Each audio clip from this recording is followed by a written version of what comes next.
Zdravím vás, vítajte pri novom videu. Dávno sme sa nevideli, už je to asi 4 mesiace, možno dlhšie. Dnes idem piecť chlebíky, chcem spraviť 2 kváskové chleby a chcela som vám ukázať postup na tieto chleby, ktoré práve teraz som v takom švungu a celkom často pečiem. Píšte mi, čo máte nové a budem veľmi rada, keď budem si môcť prečítať o tom v komentároch, pretože dávno som nečítala komentáre, keďže som veľmi nechodila na svoj YouTubeový kanál, takže budem veľmi rada, keď sa podelíte so mnou, ako sa máte. Ideme teraz spraviť 2 kváskové chlebíky, také väčšie. Ideme zajtra na takú chatu s viacerými kamarátmi, s ich detičkami, takže som chcela niečo priniesť. A rozhodla som sa, že spravím chleby, pretože to zje každý a taký dobrý kváskový chleba nikdy nie je zlý. Prvý krok som spravila včera večer. Mám tu 1 polievkovú lyžicu kvásku normálne z chladničky a dala som tam 100 g vody a 100 g múky. Použila som hladkú, obyčajnú hladkú múku a to som spravila včera večer, takže bolo to celú noc v takýchto myštičkách. Ešte mám tu jednu, pretože chcem robiť ešte aj focacciu, takže aj to budem robiť s vami. Takže tu mám 3 myštičky, ktoré sú úplne rovnaké. Toto si odložím, ešte to využijem, takže nebudem to vyhadzovať. Keď sme mali domácu špaldovú múku, používala som tú, teraz kupujem múku, pretože už špaldovú múku nemáme nejaký ten mesiac a potrebujem nejakú múku, pretože potrebujem piecť chlebík a ešte nemáme namletú svoju múku, takže za to som použila kúpenskú múku. Ja si to všetko dávam do mixéru, takže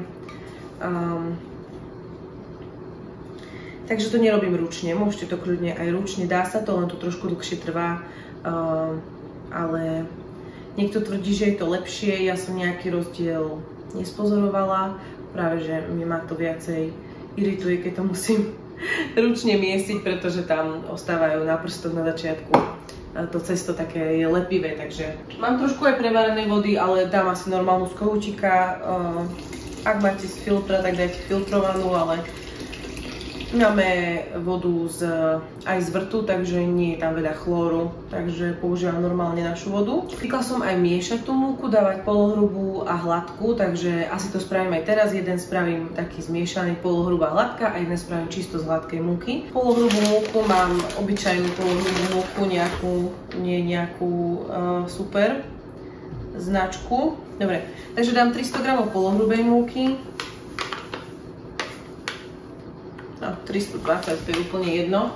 Pšeničnou múkou chlebovou na kváskovanie, ktorú mám teraz kúpenú a mám veľmi rada, pretože sa z nej chlebík super vždycky mi podarí, takže použijem to tak, aby to dobre vyšlo. Čiže dávame dokopy 700 g múky. Tu sa možno niekto zarazí, ja dávam soľ hneď do cesta. Nečakám, kým nejakú polhodinku niekto čaká, že zamiesi cesto a potom tam pridá soľ, ale ja tú soľ dávam hneď. Dávam nejakých 25 g soli asi, lebo to je veľký chlebík. Musíme na to myslieť, že jedna čajová lyžica by nebola dosť. Teraz to dáme zamiesiť. Použijem tento hák a ideme vrčať možno nejaké 3 minútky. Uvidíme, ako to bude vyzerať. Idem si umyť ruky, aby sa mi nelepilo tak na prsty. Ručky mám navlhčené a normálne si to tu pekne poodliepam.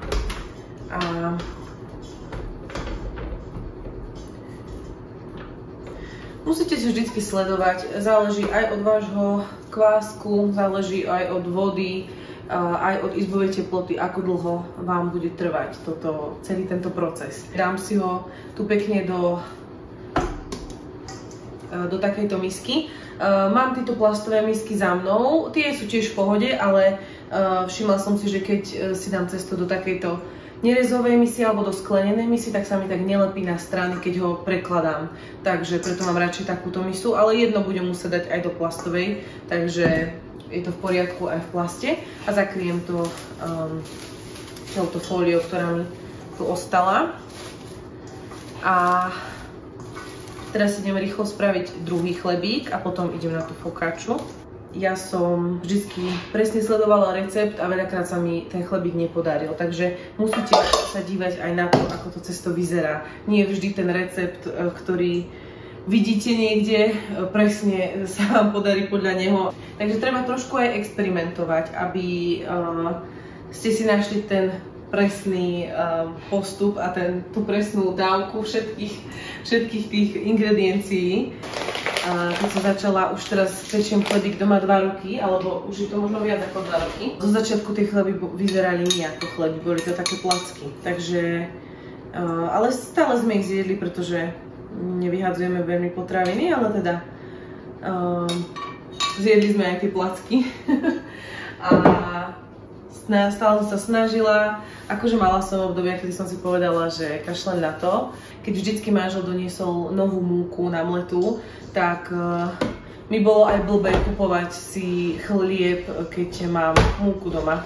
Takže aj za to som sa k tomu potom vrátila, ale ako som si vlastne proste pokus omyl, skúšala som. Aj podľa toho, aký je kvások, veľa záleží od toho, pretože ten kvások by mal byť krásny, zdravý, nakrmený, aby z neho bol krásny chlieb. Akože sú také veci, čo som si tak musela nájsť a vychytať, že potrebujem silný kvások a potrebujem si ten pomer voda, múka prispôsobiť podľa toho, akú múku použijem a nie každá múka rovnako reaguje. Takže to je také, čo si musíte vy aj vychytať, pokiaľ používate. Ja mám veľmi rada túto múku na kváskovanie, akože som s ňou veľmi spokojná a keď nemám svoju múku, tak kúpujem túto, ale dá sa aj z nejakej takej lacnejšej múky kúpiť, ale vždycky treba dbať na to, že nemôžem tam naliať toľko vody, ako keď použijem iný druh múky, takže treba na to myslieť. Dobre, druhý chlebík máme už tu. Ja som sa medzi tým stihla naobedovať, potom mi to spadne. A ideme spraviť tú focacciu. Povedala ako. Wow. Použijem len, trošku som si to pomýlila s iným receptom, použijem len 2 polievkové lyžice z tohto, čo som si spravila a zvyšok spravím zase žemličky. Žemličky možno skončia v mrazničke, nebudem vraviť, že nie. Dáme si nejaké 2 teda polievkové lyžice. Toto bude do zajtra až kysnúť. Dáme si tam jednu dáme si tam 1 čajovú lyžicu medíku. Ja mám teraz pastovaný, tak bude pastovaný. Chceš spať? Tak chvíľočku, Zlatko, pôjdeme. Dobre, toto maminka zamiesi a pôjdeme si ľaškať, áno? Dobre, 350 g vody. Teraz dáme múku, ktorej dáme 500 g, 550 g.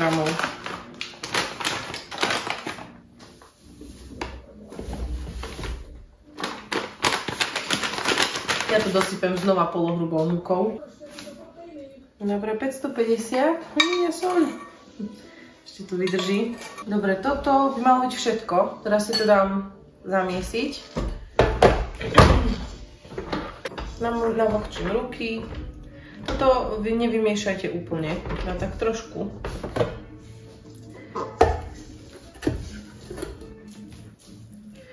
A dám to do nádoby. A o nejakú hodinku to takto poprekladám a už potom to nechám až do večera nedotknuté. Prešla nejaká hodinka a pol. Idem tie cestá všetky poprekladať. Toto mi tu ostalo stále. Ešte som nestihla zamiesiť na tie žemle, ktoré chcem spraviť ešte, ale nechám si to tu a spravím to neskôr, lebo do tých žemlí ide aj trošku sušeného droždia, takže tam nepotrebujeme až taký čas na to kysnutie. Teraz ideme preukladať tieto cestá. Namočím si ruky. Z tohto sa to krásne odliepa a krásne si to takto vieme poprekladať. Už sa to super naťahuje.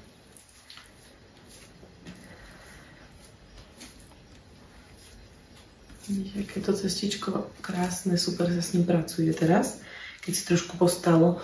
Hovorím trošku tikšie kvôli tomu, že dieťa spí jedno, druhé sa hrá. Takže tu máme takéto. Ešte si ho to necháme a ešte ho poprekladám možno 2-3 krát za nejakú polhodinku, za hodinku a za hodinku a pol. Dobre, tu máme ešte tú fokaču. To len teraz raz takto preukladám, ale potom ju nahám. Asi do večera, nejakých 7 hodín by to mohlo byť. A potom vlastne ju dám, potom uvidíte ďalej. Potom sa vám prihlásim. Musím ešte vyložiť, naložiť umývačku, ale som sa rozhodla, že si idem dať kávu. Spravila som si kapučínko s kakaom. Trošku také sladučké na toto počasie. Studené. Ja som naposledy video točila asi, myslím, že niekedy v júni to bolo, alebo možno až v máji, neviem. A vlastne odvtedy mala som toho aj celkom dosť. Celé leto sme boli doma s chalanmi a mala som aj také obdobie, trošku potrebovala som si tak oddychnúť, ak sa to tak dá povedať, trošku tej priority si usporiadať a venovať sa tomu, čo bolo dôležité pre mňa. Takže som rada, že som mala túto pauzu. Máme nejaké videá z toho leta, aj z toho septembra, keď som aj niečo zavárala, tak možno, že ich sem niekde dám pomedzi toto rozprávanie. Snažila som sa počas tohto obdobia aj trošku vystúpiť z tej mojej komfortnej zóny a zobrala som chalanov na také výlety, že sme išli len ja a oni, bez Myška, čo bolo pre mňa dosť také. Mala som z toho také obavy, pretože nerada takto sama cestujem s deťmi. Je to také pre mňa neúplne ideálne. Najradšej sa premiesňujem na aute, ale mám také obavy niekedy z takých dlhších vzdialeností, keď mám ja šoferovať. Ale teda som sa prekonala a išla som vlastne pozrieť švagrinu cez leto a tam sme vlastne boli s chalanmi na návšteve pár dní a potom vlastne v auguste sme išli na vlaku, čo bolo tiež zaujímavé pre mňa, ale chalani to zvládli super, boli nadšení z toho a to sme vlastne išli pozrieť moju sestru. To bolo pre mňa také trošku také niečo nové vyskúšať. Takže to bolo také heslo pre mňa. Možno sú také maličkosti pre niekoho, ale pre mňa to boli také významné míľniky, že som to zvládla sama a že som išla s nimi na takéto výlety. A vlastne celkom dosť som toho robila aj doma. Piekla som strašne veľa chlebov. Snažila som sa aj trošku v tom zaváraní sa tak zlepšiť a zdokonaliť. Snažila som sa veľmi veľa času tráviť vonku. Aj cez leto, aj ten september, október ešte som sa snažila chodiť na prechádzky, chodiť do prírody a trošku načerpať. Bolo to pre mňa dôležité hlavne pre to mentálne zdravie, ale aj samozrejme aj pre fyzické zdravie. Je to super, keď chodíte na tie prechádzky každý deň. A naozaj, keď sa mi dalo, keď buď skoro ráno som sa zobudila, alebo som išla večer, lebo cez leto bolo dosť teplo, tak cez deň som až tak nechcela chodiť na prechádzky. Ja som strašne vďačná. Máme tu prírodu okolo seba, že sme tu nemali tak horúco aj cez to leto. Bolo to super. A nemáme klímu, je to starý dom, ale má svoje výhody, hlavne cez leto, lebo tu bolo celkom príjemne chladno. A to vlastne boli sme na dovolenke cez leto aj v Chorvátsku s rodinou, len bolo tam hrozne teplo, lebo sme boli začiatkom augusta a ja neviem, myslím si, že už ste to pochopili, že ja nie som až taký fanúšik leta a až taký fanúšik horúčav. Takže bolo to náročné, ale bola som strašne rada, že sme boli pri mori, ale na budúce by som chcela ísť asi buď skôr, niekedy v júni, možno začiatkom júna, alebo potom v septembri, keď už nie je taký výpek. Dobre, vidíme sa neskôr pri prekladaní a pri tvarovaní chlebíku a pri pečení chlebíku.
Je ráno, na druhý deň. Ja som to už spravila, ja som si to točila, ale omylom som to vlastne nenatočila. Takže máme tu fokáču. Dala som ju ráno na chvíľočku do chladničky, pretože som nestihala úplne ju ráno toto všetko dokončiť. Mala som ešte niečo, musela som ísť do mesta, niečo vybaviť. Dala som tam navrch olivový olej, pekne som to postláčala. Je tam, oni tu behajú, je tam oregano, nemala som rozmarín, takže je tam čerstvé oregano a je tam aj taká hrubozrná, tá keltská soľ.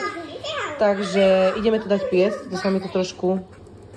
Takže nevideli ste tu najpríjemnejšiu časť, kedy to tak krásne človek robí tými prstami, ale ja vám to ešte znova ukážem. Tak toto popicháte prstami a potom vlastne to dáme piecť na 200 stupňov, nejakých 25 minút, budem to sledovať.